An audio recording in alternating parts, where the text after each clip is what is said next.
We will be bringing you more of the judgment updates in our oncoming bulletins. Now let's move on.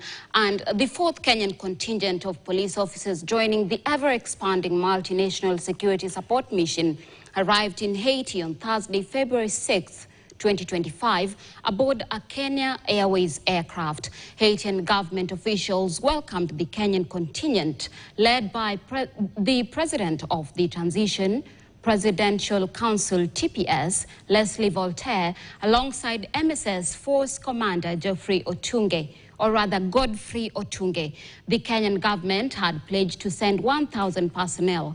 The arrival of the new team is a significant step toward achieving the MSS mission's mandate. Among the latest Kenyan personnel is an elite all-female SWAT team. On Tuesday, the MSS also welcomed a contingent from El Salvador, which brought specialized air support capabilities to the mission.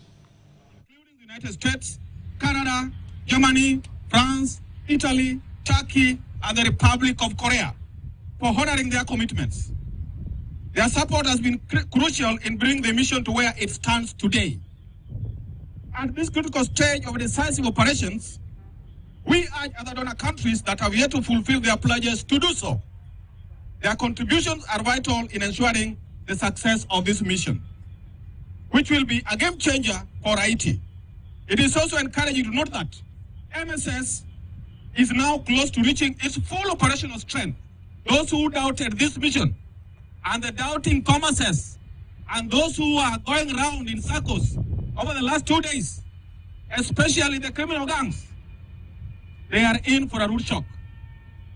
The MSS is growing stronger by day, and we will succeed in our mission.